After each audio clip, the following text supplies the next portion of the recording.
Yaşım 18. Okulu bıraktım. Hayatım, her şey bir yıl içinde başladı benimki.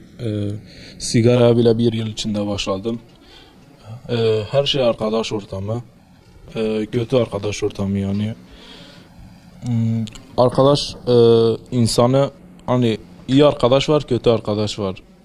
Park ortamındakiler, sokak arasındakilerden uzak durulması lazım. Yoksa hayatı kararır. Bir madde kullanan bir insan en başta aileyle sıkıntılar yaşamaya başlar. Gel beraber gidip bir yerlerde oturalım dedi. Gittik. Sonra cebinden bir şey çıkardı, işte madde çıkardı. Bunu at, çok güzel. Hani bunu kullanırsan her şeyi unutursun dedi. Attık, yarım attık.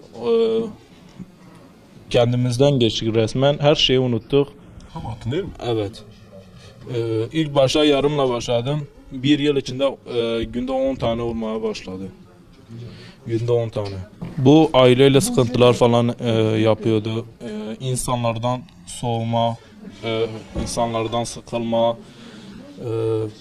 İnsanlara bakınca sanki sana küfür ediyormuş gibi. Şu an tedavi hocalarımız sağ olsun, el işi yapıyoruz. Ondan sonra spor yapıyoruz. Yüzmeye gidiyoruz. Resim çiziyoruz mesela. Uğraşılacak şeyler olduğu için aklımızdan çıkıyor.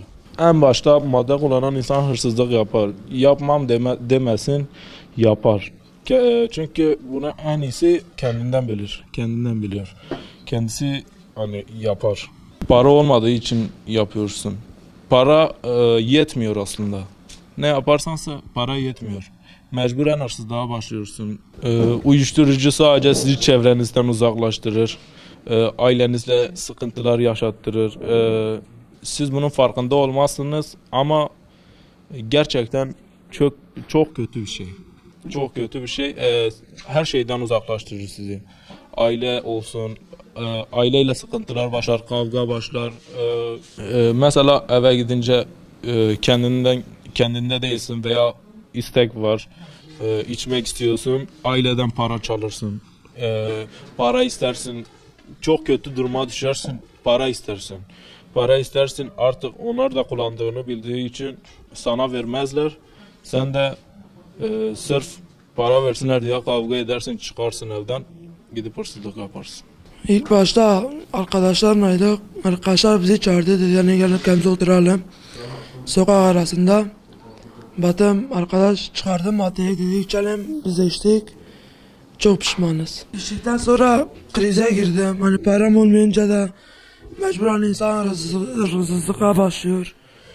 Ondan sonra millete şey oluyor, tenezzül ediyor. Öyle işte. İçmeyene tavsiye etmem yani. Çok pis bir ifadedir bu. Ben bu madde içince eve bulaşıyorum. Evle kavga ediyorum. Babamla kavga ediyorum. Annemle ediyorum. Abilerimle ediyorum.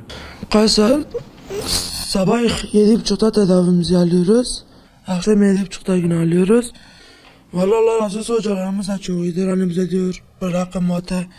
Bizim bırakmamız için ellerinden gelen her şeyi yapıyorlar. İşte resim yapıyoruz, boncuk yapıyoruz. Ondan sonra akşamları top oynuyoruz. Havuza gidiyoruz. Ondan sonra hocalarımızla müzik yapıyoruz işte. Hocalarımızla vakit geçiriyoruz. Ben tüm yaşıt hani kardeşlerime, abilerime tavsiye ediyorum. İçmesinler, çok kötü bir şeydir. Allah kimseyi düşürmesin, düşmanımı bile düşürmesin. Hani içen olursa da çok pişman olur.